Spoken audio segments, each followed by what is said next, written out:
समझ रहे हो, यहाँ तो 100 साल 50 साल तक मुझे और आपको रहना है। मेरा असली मुकाम परमात्मा के चरण है, ये सब छोड़कर जाना पड़ेगा। इसलिए बार बार कहा करता हूं, तैयारियां शुरू कर दो।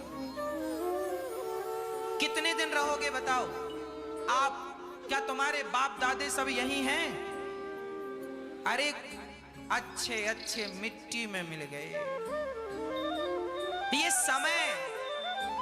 समय सबको निगलता जा रहा। तुम्हें पता ही नहीं चला कि तुम्हारे साथ क्या हो गया। समय सबको निगलता जा रहा है, खाता जा रहा है। हमें पता ही नहीं चल रहा हम कब बच्चे से जवान हो गए, जवान से कब बुढ़े हो गए, पता ही नहीं चला। समय कब गुजरा आप बताओ। आज आपकी उम्र 20 साल है, 30 साल है, 40 और 50 और 70 80 साल। आप बताओ आपका समय कितने जल्दी गुजर गया, पता ही नहीं चला। 2001 आया था, 2010 आ गया, 10 भी गुजर गया, 20 भी, 21 चलने लगा। देखते देखते सब गुजर गया। यूं चुटकियों में समय गुजर रहा है। तुम समय के साथ रोज कमजोर होते चले जा रहे हो। समय तुम्हें रोज निगलता जा रहा है। 2000 जब तुम्हारी उम्र 15 साल की थी तब तुम ज्यादा शक्तिशाली थे। 20 साल की थी तब तुम ज्यादा शक्तिशाली थे। तुम 25 साल के थे तब तुम ज्यादा शक्तिशाली थे। पर 25 के बाद जैसी उम्र बढ़ती गई, 30 की हुई, 35 की हुई, 40 की, धीरे धीरे आपकी शक्तियां धीरे धीरे नष्ट होने लगी कि नहीं? 50 साल के हुए आपकी शक्ति और कम हो गई। पहले आप दौड़ते थे, थकते नहीं थे। अब सीढ़ियां चढ़ते हो सो थक जाते हो। 60 साल के हुए और शक्ति गायब, 70 के हुए और शक्ति गायब, 80 के हुए अब तो खटिया पर बैठा तक नहीं जाता। 85 के हो गए, आंख नहीं खोला जा रहा है। 90 के हो गए, राम राम भी नहीं कहा जा रहा है। धीरे धीरे तुम्हारी शक्तियां तुम्हें छोड़कर जाने लग गई हैं। टाटा बाय बाय जा रहे हैं। तुम पड़े रहो और एक दिन तुम्हारी आत्मा कहती है चलो, शरीर कुछ ज्यादा ही पुराना हुआ तो आत्मा भी छोड़कर नया शरीर धारण कर लेती है। उसी दिन को लोग कहते हैं हम मर गया। अरे मरा नहीं, अब पगले कपड़े बदलने गया। जाता नहीं कोई दुनिया से दूर चल के, मिलते हैं सब यहीं पर कपड़े बदल बदल के। ये अज्ञानवश लोग हमसे प्यार कर लेते हैं, और जब हमसे प्यार करोगे और हम छोड़कर जाएंगे तो आपको रोना तो पड़ेगा ना। इसलिए कहता हूं किसी से प्यार, आपका ये जो लगाव है, प्रेम है, यही आपके दुख का कारण बन जाता है। और आप कहते हैं हमारा अपना चला गया, भगवान तुम बड़े निर्दयी हो। भगवान निर्दयी नहीं है भाई, भगवान तो अपनी लीला कर रहा है। जो सृष्टि का नियम है उसे फॉलो कर रहा। मैं आया हूं तो मैं जाऊंगा, इस बात को कोई स्वीकार करे ना करे। आप मत कीजिए ना स्वीकार, क्या फर्क पड़ता? आप भगवान को बैठे बैठे गालियां दीजिए, क्या फर्क पड़ेगा उसे? वो अखिल ब्रह्मांड नायक है, तुम्हारी गालियां उसे क्या कर लेंगी? इसलिए गालियां देने से काम नहीं बनेगा। आंख खोलो, यथार्थ को समझो। तुम कौन हो, तुम्हारा जन्म क्यों हुआ है, इस धरती पे आने का उद्देश्य क्या है? उस परम पिता परमात्मा से मिलने के लिए लालायित बनो। जैसे मछली पानी के लिए तड़पती है, मिले तो ठीक है, नहीं तो मर जाती है। बस वही तड़प भगवान के लिए आ जाए तो आपका जन्म लेना सार्थक हो जाएगा। प्रिय भक्तों, भरत जी के इस दिव्य उपदेश से राजा रहुगण की आंखें खुल गईं। राजा रहुगण का अज्ञान नष्ट हो गया। 28 प्रकार के नरकों का वर्णन किया गया। जो जिस प्रकार का पाप कर्म करता है उसे उस प्रकार के नरक में डाल करके उसे यातनाएं दी जाती हैं। हम जैसा बचेगा कोई नहीं। मैं गलत करूंगा, मुझे आप भले ना देखो पाप करते हुए, पर भगवान देख रहा, ईश्वर सबको देख रहा। इसलिए बचो। एक गुरु के 2 चेले थे, दोनों की शिक्षा पूरी हुई। गुरुजी ने कहा बेटा आज तुम्हारी शिक्षा पूरी हुई, आज तुम घर जाओगे, पर एक छोटी सी परीक्षा देना पड़ेगी। परीक्षा में पास हो जाओगे तो घर जाओगे। गुरुजी ने कहा दोनों से जाओ। दोनों को एक एक कबूतर दिया। दोनों से कहा जाओ इस कबूतर को मार के आओ, पर ऐसी जगह पे मारना जहां तुम्हें कोई देख ना रहा हो। दोनों शिष्य गए। एक शिष्य गुफा में गया, देखा कि कोई नहीं देख रहा, अंधकार है, उसने कबूतर की गर्दन मरोड़ दी, कबूतर मर गया। और दूसरा शिष्य यहां वहां घूम घूम करके गुरुजी के पास वापस आया। गुरुजी ने कहा, बेटा तुम्हारा कबूतर कहाँ है? एक ने कहा, गुरुजी मैंने अकेले में मरोड़ दिया, ये रहा मरा हुआ कबूतर, मुझे किसी ने देखा नहीं है। दूसरे चेले से कहा, तुम्हारा कबूतर कहाँ? तो उसका कबूतर जिंदा, ज्यों की त्यों कबूतर। अरे तुमने कबूतर को मारा नहीं? गुरुजी ने कहा, मैं कबूतर को कैसे मारता गुरुजी, आपने कहा था ऐसी जगह पे मारना जहां तुम्हें कोई देख ना रहा हो। मैं जंगल गया तो मुझे जंगल के पेड़ पौधे देख रहे थे, मैं अंधकार में गया तो अंधकार मुझे देख रहा था, मैं नदी के किनारे गया तो नदी जल मुझे देख रहा था। ऐसी कोई जगह नहीं मिली जहां मुझे ईश्वर ना देख रहा हो। ईश्वर मुझे देख रहा है, और कोई देखे ना देखे, मैं स्वयं तो अपने आप को देख ही रहा हूं कि नहीं। अरे तुमने कल रात में पाप किया है, उस पाप को कोई देखा हो ना देखा हो, पर तुमने तो देखा है, और तुम्हारे भीतर बैठा हुआ परमात्मा देख ही रहा है। सब सो रहे हैं तो क्या हुआ, तुम तो जाग रहे हो, और तुम तो कर रहे हो ना पाप। तुम्हारे पापों का गवाह तुम खुद ही हो, तुम्हारे पापों की गवाही कोई और नहीं, तुम खुद ही दोगे। गुरुजी ने उस शिष्य को हृदय से लगाया, वाह बेटा तुमने मेरी शिक्षा ग्रहण कर ली। जो व्यक्ति ये समझ ले कि कोई भी क्षण, कोई भी स्थान ऐसा नहीं है जहां मुझ पर कोई दृष्टि ना रख रहा हो, सब जगह से परमात्मा मुझे देख रहा है। मैं कभी अकेला नहीं हूं, तू अकेला नहीं प्यारे राम तेरे साथ में। इसलिए पापों से बचिएगा, आप अकेले नहीं हैं। आप किसी की हत्या ना कीजिएगा, आप झूठ ना बोलिएगा, आप दिल किसी का ना दुखाइएगा, आप सदा सबका आदर सम्मान कीजिएगा, क्योंकि इसी में हम सबकी भलाई है। सेवा कीजिएगा, नरक जाओगे, बहुत कठिन पापों का फल भोगोगे, भोगना पड़ता है भाई, भोगना पड़ता है। राजा परीक्षित ने कहा, गुरुदेव हम सभी को नरक जाना पड़ेगा। हाँ, तो इस नरक में जाने से बचना हो तो क्या करना पड़ेगा? बोले एक उपाय है, बोले भगवान के नाम का सहारा ले लो। यदि भगवान के नाम का आश्रय लिया गया तो बच जाओगे। अच्छा, नाम का सहारा लेकर कोई बचा? हाँ, एक पंडित जी थे, नाम था अजामिल। कान्य कुब्जे ध्वजः कश्चित् दासी पतेरजामिलः नाम्ना नष्ट सदाचारो दास्याः संसर्ग दोषितः।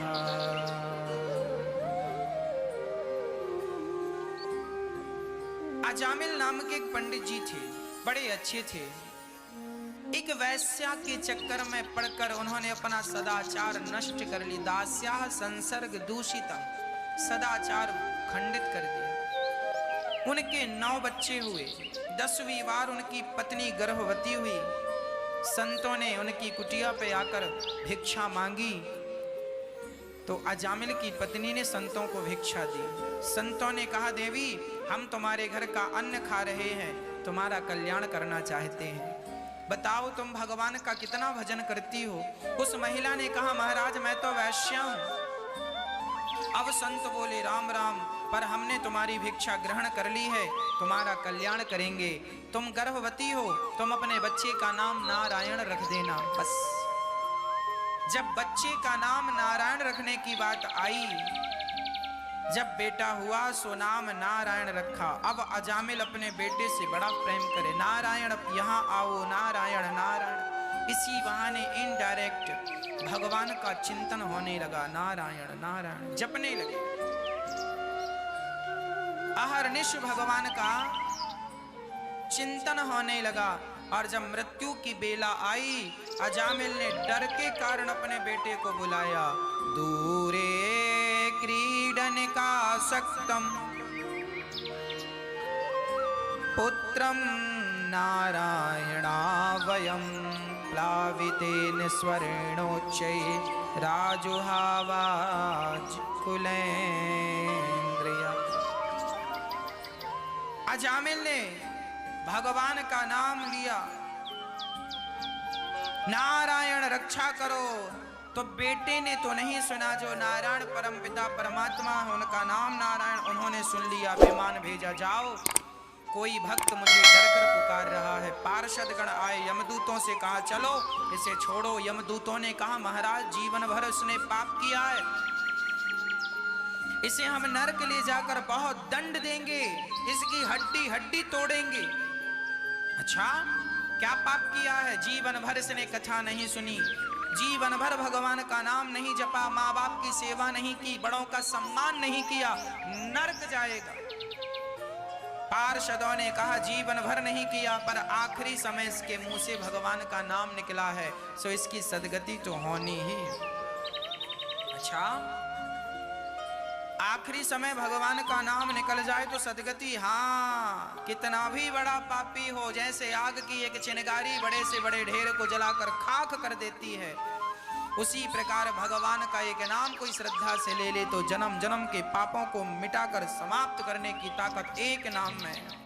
इसलिए मैं आपसे कह चुका हूं कि आप अपने होठों पे केवल भगवान का नाम रखना सीख लीजिए, काम करते रहो और भगवान का नाम जपते रहो। एक पल के लिए भगवान का नाम ना विसारो, सदा भगवान का नाम, सदा भगवान का चिंतन करते रहो, कभी भगवान का नाम ना भूलिए।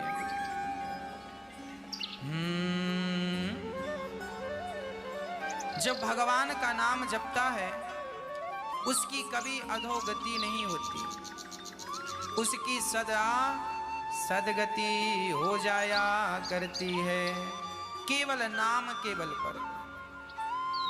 इसलिए आप हमेशा काम करते हुए उस परमात्मा का नाम जपते रहा करो। जब आप नाम का आश्रय लेंगे तो मुझे विश्वास है कि आपका सदा हित होगा, आपका सदा कल्याण होगा।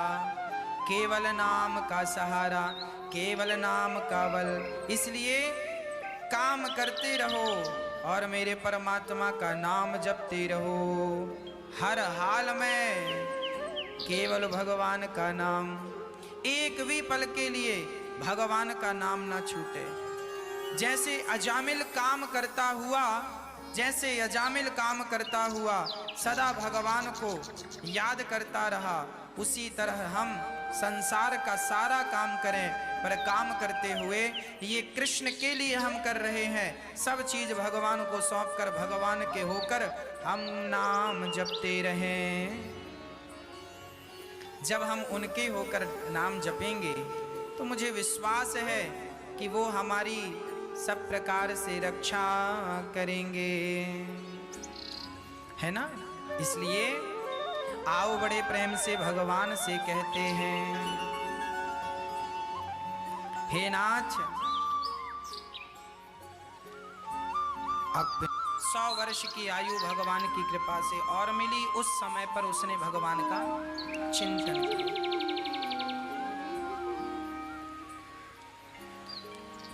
एक दिन इंद्र जी ने अपने गुरु का अपमान कर दिया और गुरु जी नाराज होकर चले गए। विश्वरूप को अपना गुरु बनाया, नारायण कवच की दीक्षा ली और इंद्र ने गुरु जी का भी सिर काट दिया, क्योंकि यज्ञ में उन्होंने राक्षसों को आहुति दे दी। तब वृत्तासुर प्रकट हुआ और इंद्र और वृत्तासुर का युद्ध हुआ। वृत्तासुर का उद्धार किया इंद्र ने। उन्होंने भगवान की स्तुति की, हे प्रभु मैं आपको कभी भूलूं नहीं। भगवान तब तब इस धरती पे आए जब जब उनके भक्तों पर कोई ना कोई संकट आया। जब कोई ना कोई संकट आता है तब भगवान जरूर आते हैं। यदा देवेषु वेदेषु गौषु विप्रेषु साधुषु धर्मे मयि च विद्वेषः सवा आशु विनश्यति। एक भगवान के परम भक्त थे, नाम था प्रहलाद। प्रहलाद जी बहुत छोटी सी उम्र में भगवान के प्रेमी हो गए। प्रहलाद जी की आयु कम थी, ज्यादा ना थी, पर प्रहलाद जी बचपन से ही भगवान का निरंतर चिंतन करते थे। भगवान के चिंतन में ऐसे खोए कि पिता बड़े दुष्ट प्रकृति के थे प्रहलाद जी के। कहा करते थे, क्यों भगवान का नाम जप रहा है, क्या होगा इससे। अच्छा, भगवान का विरोध करने वाले कोई आज भारत में लाखों लोग ऐसे हैं जो भगवान का ही विरोध करते हैं, भगवान को गालियां देते हैं। लाखों लोग आपको ऐसे मिल जाएंगे।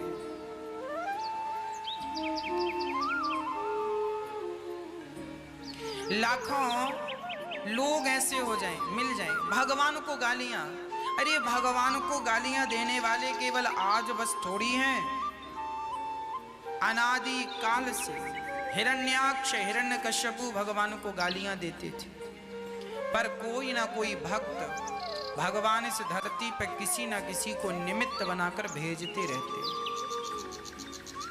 प्रहलाद जी ने भक्ति की ऐसी स्थापना की, बाल्यकाल से ही भगवान का नाम श्री हरि श्री हरि श्री हरि, राम राम राम। प्रहलाद जी बड़े प्रेम से केवल नारायण नारायण का नाम जपते हैं, भगवान का अहरनिश नाम जपते हैं। एक दिन प्रहलाद जी से कहा, तेरे भगवान कहाँ हैं? प्रहलाद जी ने कहा, पिताजी सर्वत्र हैं। तो हिरण्यकश्यपु को लगा कि बालक है, पढ़ने भेज दूं। पढ़ने भेज दिया। पढ़कर आए तो प्रहलाद से पूछा, चल बता तूने इतने दिन में क्या पढ़ाई की, क्या शिक्षा प्राप्त की। तो नवधा भक्ति सुना दी। श्रवणम कीर्तनम विष्णु स्मरणम पाद सेवनम अर्चनम वंदनम दास्यम सख्यमात्म निवेदनम। पहली भक्ति है कथा सुनना, दूसरी भक्ति है कथा को प्रेम से सुनना। ये 9 प्रकार की भक्तियां प्रहलाद जी ने जब पिता को सुनाई, प्रहलाद जी को इतना दंड देना चाहो, आग में जला दो। आग में ले जाकर प्रहलाद जी को अंगारों में रखा गया, होलिका पकड़ कर बैठ गई, पर अंगारों ने आग ने होलिका को तो जला दिया, पर प्रहलाद का बाल भी बांका नहीं हुआ। एक बात आप स्पष्ट समझ लीजिए, जो व्यक्ति भगवान के आश्रित है, चाहे आप आग में जलाओ, चाहे आप पहाड़ से फेंको, चाहे लाख नुकसान करो, सिंपल है, जिसको बनाना भगवान चाहे उसे आप क्या बिगाड़ोगे, और जिसे बिगाड़ना भगवान चाहे उसे आप क्या बनाओगे। सिंपल है, ज्यादा बहुत लॉजिक लगाने की जरूरत नहीं है। इसलिए कोई आपका कुछ नहीं बिगाड़ सकता, बनाने वाला भगवान है। तो इसलिए जब कोई कुछ बिगाड़ रहा हो तो समझ लेना कि ईश्वर की मर्जी है राम जी, इसलिए उसकी मर्जी में अपनी मर्जी मिलाओ, ज्यादा हाथ पांव पटकने की जरूरत नहीं है। जब इसलिए एक ईश्वर की शरणागति ग्रहण कर लो, जो भगवान के चरण पकड़ लेता है, फिर उसे किसी के चरणों में गिरकर गिड़गिड़ाने की जरूरत नहीं पड़ती। एक भगवान को अपना साथी संगी मान लीजिए। प्रहलाद ने ना तो पिता का हाथ पकड़ा, ना तो माँ का हाथ पकड़ा, ना तो किसी जमाने का हाथ पकड़ा, उस भक्त ने तो केवल भगवान का हाथ पकड़ लिया। प्रभु बस मैं आपके चरणों को नहीं छोड़ूंगा। बस ये संकल्प छोटा सा आ जाए, एकाग्रता आ जाए कि हम ईश्वर का साथ नहीं छोड़ेंगे, हमें ईश्वर पर पूर्ण विश्वास है, हमें अंगारों पर चलाया जाए पर विश्वास है तो अंगारे भी क्या करेंगे। अरे मैं आज के समय पे आपको उदाहरण देकर समझाता हूँ, सुनिएगा। कई बार आप कई बार मौत के मुंह में जाकर वापस आ जाते हैं। कई बार आपके साथ ऐसी घटनाएं घटती हैं कि आप मरते मरते बचते हैं, आपका नुकसान होता होता बच जाता है। आपके साथ बहुत गलत होने वाला था पर भगवान की कृपा से वो टल गया। क्या अर्थ है इसका? इसका अर्थ यही है कि आपने अपने जीवन में जितना भगवान का भजन किया है, जितना ईश्वर के आप करीब गए हैं, उसका ही ये परिणाम था कि आपका बाल भी बांका नहीं हुआ। ये ईश्वर के करीब रहने के फायदे हैं। जो बच्चा माँ की गोद में होता है ना, तो बच्चे पे कोई संकट आए तो उस संकट को माँ अपने ऊपर ले लेती है। कोई पत्थर फेंकेगा ना बच्चे की तरफ तो माँ बच्चे को छिपा करके और पत्थर की तरफ पीठ करके खड़ी हो जाएगी। पत्थर लगे तो मुझे लगे, मेरे बच्चे को नहीं लगना चाहिए। जैसे सदा माँ अपने बच्चे की रक्षा करती है, उसी प्रकार भगवान सदा अपने भक्तों की रक्षा करते हैं। अब प्रश्न ये खड़ा हुआ कि महाराज यदि भगवान रक्षा करते हैं तो फिर हमारा पति, हमारा पुत्र, हमारा अपना मर गया, भगवान ने रक्षा क्यों नहीं की? अरे भाई, उसकी उम्र उतनी ही थी। एक बात बताओ, महाभारत में भगवान श्री कृष्ण के सगे भांजे का नाम क्या था? बताओ, क्या नाम था? अभिमन्यु। भगवान श्री कृष्ण के सगे भांजे हैं अभिमन्यु। भगवान कृष्ण की बहन सुभद्रा के बेटे हैं कि नहीं? अभिमन्यु किनके बेटे? सुभद्रा। महाभारत का युद्ध हुआ और अभिमन्यु मारे गए कि नहीं? अभिमन्यु की पत्नी जिनका नाम उत्तरा था, भरी जवानी में 20 साल की उम्र में अभिमन्यु मारे गए और उनकी पत्नी 18 साल की उम्र में विधवा हो गई कि नहीं? अब आप प्रश्न कीजिए कि प्रभु आपने हमारे पति को, हमारे पुत्र को मार डाला। अरे भाई, किसी ने भगवान से कहा प्रभु आपका सगा भांजा था अभिमन्यु, आप भगवान थे, आपने उसकी रक्षा क्यों नहीं की? अरे भगवान चाहते ना तो क्या चक्रव्यूह था और क्या था? भगवान चाहते तो अभिमन्यु को बचा सकते, क्योंकि वो भगवान थे। तो भगवान से ये सवाल पूछा गया, आपने अभिमन्यु को क्यों नहीं बचाया? तब भगवान ने कहा अभिमन्यु की आयु इतनी ही थी, अभिमन्यु की उम्र इतनी ही, मैं कैसे बचाता? होनी को भगवान भी नहीं टाल सकते। भगवान कृपा करके तुम्हारी अधोगति को सदगति में तो बदल सकते हैं। मैं नरक जाने वाला था पर भगवान की कृपा ने मुझे नरक से निकालकर बैकुंठ पहुंचाकर तमाम आनंद से भर दिया। पर मौत की जो घड़ी निश्चित है, 5:05 पे मौत है, सो उतने मिनट में होगी। उतनी आयु में मरना है, उतनी आयु, उसे कोई टाल नहीं सकता। इसलिए आप ये मत कहा करो कि भगवान चाहते तो बचा दे। कैसे बचाते? द्रौपदी के 5 बच्चे मारे गए अश्वत्थामा के द्वारा, क्या भगवान उनकी रक्षा नहीं कर सकते थे? बोलो। माता सती जलकर यज्ञ में ससुर के यहाँ, अर्थात सती अपने पिता के यज्ञ में गई और जलकर समाप्त हो गई। क्या भगवान शंकर अपनी पत्नी की रक्षा नहीं कर सकते थे? कर सकते थे, पर होनी जो होनी है वो होके रहेगी। उसे कहते हैं हरि इच्छा भावी बलवाना। जो होनी है होके रहेगी। भगवान की कृपा से तुम्हारी अधोगति रुक सकती है, सदगति हो जाएगी, ये हो सकता है। टाइमिंग मिस नहीं हो सकती। हो सकता है इसके पहले ही आप मरने वाले थे, परमात्मा ने इतना टाइम दे दे कि आपको इतना समय और दे दिया। इसलिए नेगेटिव नहीं, सदा पॉजिटिव सोचना चाहिए। ईश्वर मेरे साथ हर पल है। अब मैं भगवान का भक्त हूं, मैं भजन करता हूं, इसका अर्थ ये थोड़ी कि मैं मरूंगा ही नहीं। अरे भक्त कितने, क्या मीराबाई नहीं गई? शरीर तो नश्वर है, इस शरीर से ज्यादा मोहब्बत ना करो, ये शरीर किराए का है, छोड़कर जाना पड़ेगा माँ, छोड़कर जाना पड़ेगा, ये किराए की झोपड़ी है, मोहब्बत ना कर लो, प्रेम भगवान से करो। क्या इस नश्वर शरीर से प्रेम करते हो? शरीर तो दुर्गंध का केंद्र है, शरीर के हर अंग से दुर्गंध निकलती है, इससे क्या प्रेम करते हो? भगवान से प्रेम करो।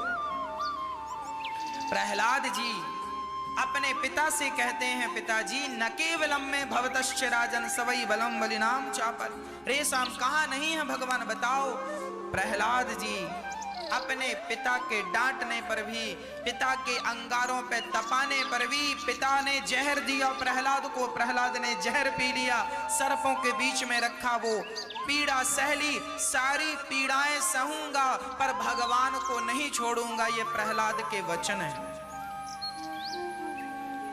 बस हर हाल में ईश्वर के प्रति श्रद्धा, प्रेम और विश्वास बना रहे, यही इसी में हम जीव मात्र की भलाई। तुम भगवान से लड़ने जाओगे, क्या कहोगे? क्या कहोगे? यही कहोगे ना हमें समय के पहले मार दिया। भगवान नहीं मारते भैया, भगवान किसी को नहीं मारते। फिर कौन मारता है? तुमने जितना पुण्य किया था उस पुण्य के बल पर ही तुम्हारी आयु सुनिश्चित होती है। हमने जितना पुण्य किया उतनी आयु, कोई 50 वर्ष में चला गया, उनकी इतनी ही आयु थी, बस इससे ज्यादा की अपेक्षा क्यों रखते? श्री प्रहलाद जी को तपाया, मारा गया, पर प्रहलाद जी की अभी आयु शेष है। कौन मारेगा? प्रहलाद जी को पहाड़ से फेंक दिया, हर पल भगवान ने रक्षा की, हर घड़ी भगवान ने रक्षा की। इतने में प्रहलाद से कह दिया, बोल तेरे भगवान कहाँ हैं? प्रहलाद ने कहा, कहाँ नहीं है, क्या इस खंबे पर है? हाँ, खंबे पर। जो प्रहार किया खंबा टूटा, नरसिंह भगवान प्रकट हो गए। बोलिए नरसिंह भगवान की। नरसिंह भगवान प्रकट हो गए। नरसिंह भगवान आए, हिरण्यकश्यपु को गोद में लेकर अपने नख से छाती विदीर्ण कर दी और हिरण्यकश्यपु का गोविंदाय नमो नमः। प्रहलाद ने गोद में बैठकर भगवान की स्तुति की। ब्रह्मा दया सुरगणा मुनयोथ सिद्धा। हे प्रभु, आपकी स्तुति सब कर रहे हैं, भला मैं क्या किन शब्दों से आपकी स्तुति करूं? भगवान ने कहा, बेटा प्रहलाद, आज तक तुमने हमसे कुछ मांगा नहीं है, बेटा कुछ हमसे मांग लो, हमें तसल्ली होगी। प्रहलाद ने कहा, प्रभु कुछ ना मांगने की इच्छा, आपसे कभी मैं कुछ ना मांगूं, यही वरदान दो। इतने स्वाभिमानी बन जाओ कि भगवान से भी कुछ ना मांगो।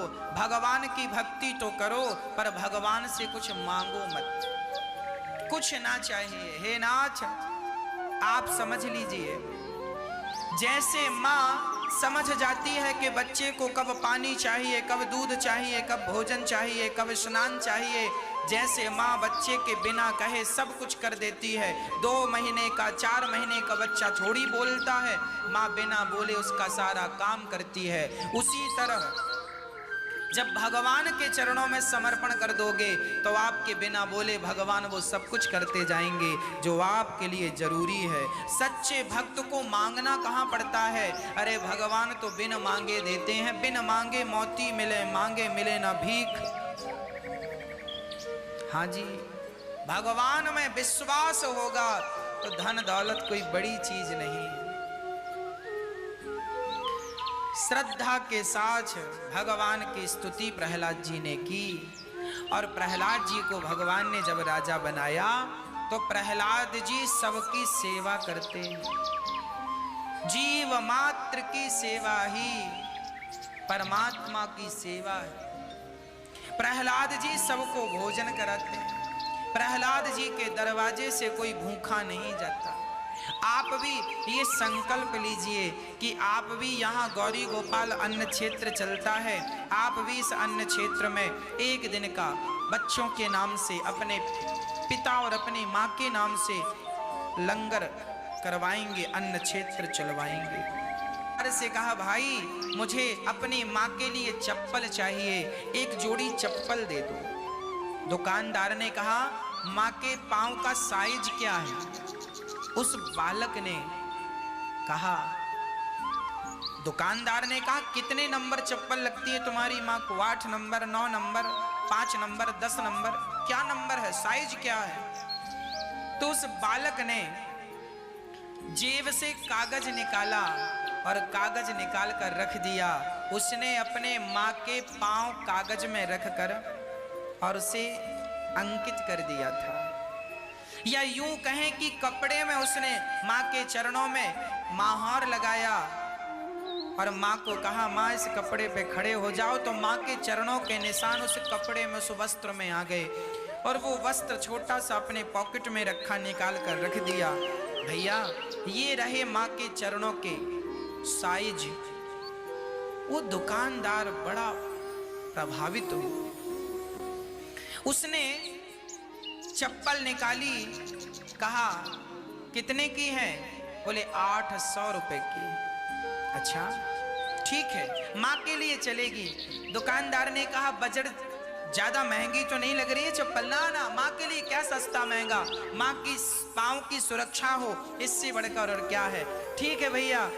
जब वो जाने लगा तो दुकानदार ने कहा, सुनो बेटा सुनो, ये रही तुम्हारी माँ की चप्पल जो तुम ले जा रहे हो, एक जोड़ी चप्पल मैं माँ को दे रहा हूँ, मेरी तरफ से देना, मुझे भी पुण्य मिलेगा। और सुनो, ये जो माँ के पाँव का